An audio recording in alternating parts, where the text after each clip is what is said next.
What's going on, everybody? Welcome back to the channel and welcome back to my segment, Underrated and Overlooked, where I take a look at movies that I feel are either very underrated or have been overlooked since their time of release. In today's episode, I'm keeping the spooky season alive because I want to talk about the 1986 zombie horror comedy, Night of the Creeps.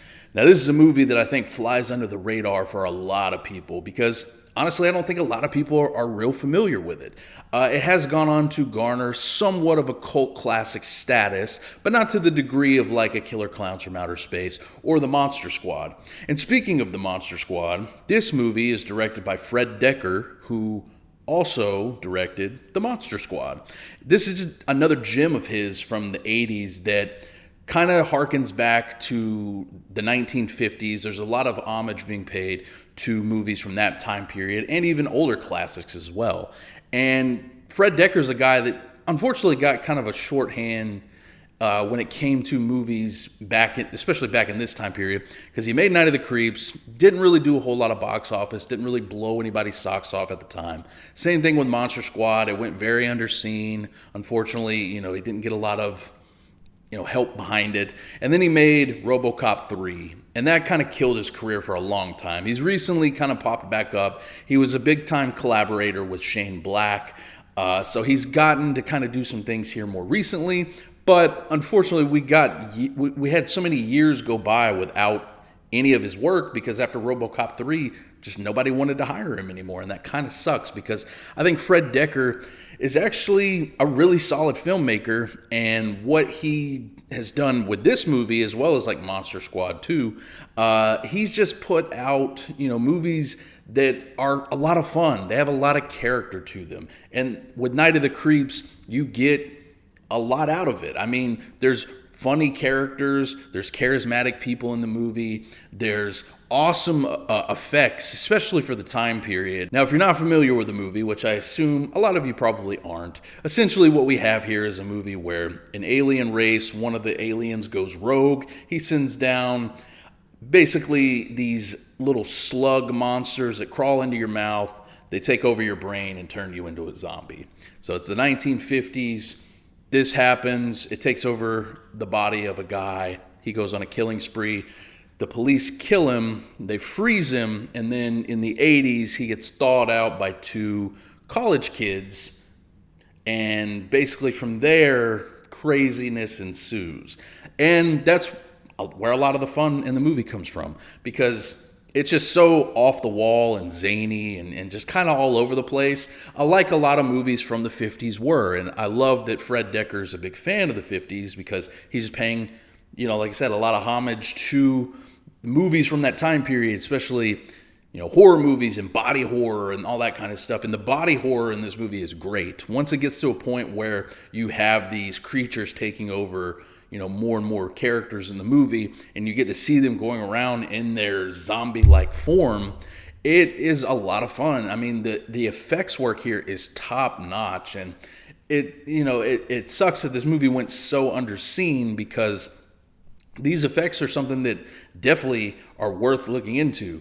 For 1986, you had some movies like The Thing, and a couple years later, the Blob remake had some really good effects for like gore and makeup and things like that. But this is another movie that, had a very low budget, but what they put on screen, I think, works really well. Yeah, a lot of it's cheesy and over the top and crazy and all that kind of stuff, but that's what you really want out of a movie like this. That's what makes it so fun and enjoyable to watch, and makes it just a good time at the movies. You have a colorful cast of characters here. The two main characters, Chris and JC, they're played respectively by Jason Lively and Steve Marshall. They do a great job in the movie. They have really good chemistry with one another, and they just make this movie, what it is. They make it a lot of fun.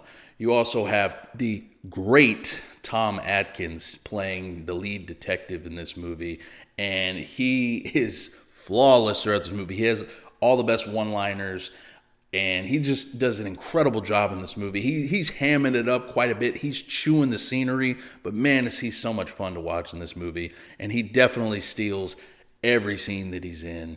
You also have Jill Whitlock, who is the love interest for Chris in the movie. She does a good job because they actually give her a little bit more to do later on in the movie. That's not just the typical, like, oh, here she's just the female lead. She's going to do, you know, the normal stuff because we're not really going to write all that well for the female counterparts. That's not to say that there aren't some scenes in this movie that's just blatant, like, hey, it's a horror movie, so, oh, here we go, naked women, that kind of stuff. You know, it was the 80s. They did that stuff a lot.